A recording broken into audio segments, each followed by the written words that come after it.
Hello అండి, welcome to రావు గారి ఇల్లు. ఈరోజు సింపుల్గా చాలా రుచిగా చేసుకోగలిగే చికెన్ కర్రీ రెసిపీ చూద్దామండి. చూడండి, ఇది అరకిలో చికెన్ శుభ్రం చేసుకుని 2-3 సార్లు కడిగి పక్కన పెట్టాలి. కర్రీలోకి 2 మీడియం సైజ్ ఉల్లిపాయలు, 2 పచ్చిమిర్చి, ఓ పెద్ద టమాటాను కట్ చేసుకోవాలి. టీ స్పూన్ అల్లం వెల్లుల్లి పేస్ట్ తీసుకోవాలి. ముందుగా చికెన్ను మ్యారినేట్ చేసుకోవాలండి. అల్లం వెల్లుల్లి పేస్ట్, టమాటా ముక్కలు, 2 టేబుల్ స్పూన్ల పెరుగు,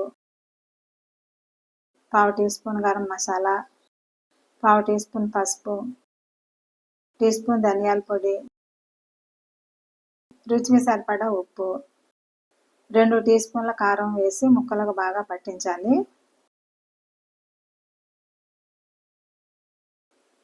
కనీసం అరగంట పాటు ఇలాగే వదిలేస్తే చికెన్కు మసాలా ఫ్లేవర్స్ బాగా పట్టి కర్రీ చాలా రుచిగా ఉంటుందండి. మీకు టైం ఉంటే గంట వరకు మ్యారినేట్ చేసుకోవచ్చు.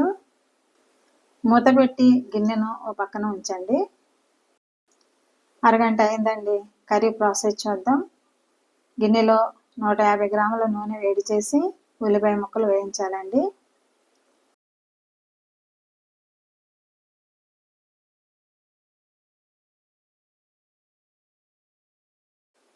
ఉల్లిపాయలు ఇలా ఫ్రై అవ్వాలండి. ఇప్పుడు మ్యారినేట్ చేసుకున్న చికెన్ వేసి బాగా కలపాలి. మంట మీడియంలో ఉంచండి.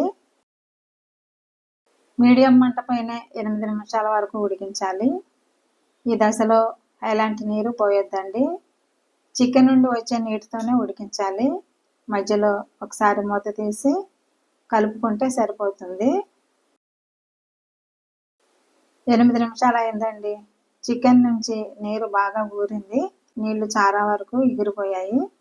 ఇప్పుడు ముక్కలు మునిగేంత వరకు నీళ్లు పోసి ఉడికించాలి. మంట మీడియంలోనే ఉండాలి.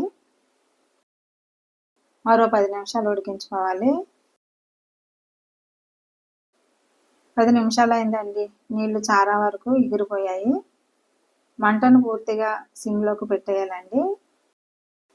ఇప్పుడు అర టీ స్పూన్ గసగసాల ముద్ద, పచ్చిమిర్చి, కొద్దిగా కొత్తిమీర కలిపి 5 నిమిషాలు ఉడికించాలి.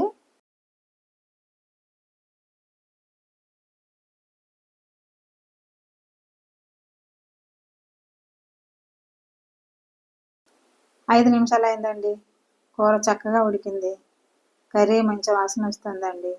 ఇక స్టవ్ కట్టేసి 5 నిమిషాలు రెస్ట్ ఇచ్చి సర్వ్ చేసేయచ్చండి. ఫైనల్గా మరి కొంచెం కొత్తిమీర చల్లి మూత పెట్టేయాలి. చికెన్ కర్రీ చాలా బాగా కుదిరిందండి. అన్నం, బగారన్నం, రోటీల్లోకి చాలా టేస్టీగా ఉంది. చికెన్ కర్రీతో పాటే ఫ్రై కూడా చేశానండి. అది కూడా చాలా రుచిగా ఉంది.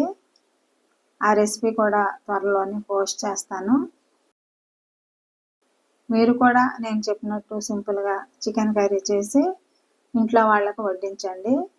ఎలా వచ్చిందో కామెంట్ చేయండి. ఈ వీడియోను లైక్ చేయండి, షేర్ చేయండి, సబ్స్క్రైబ్ చేసుకోండి.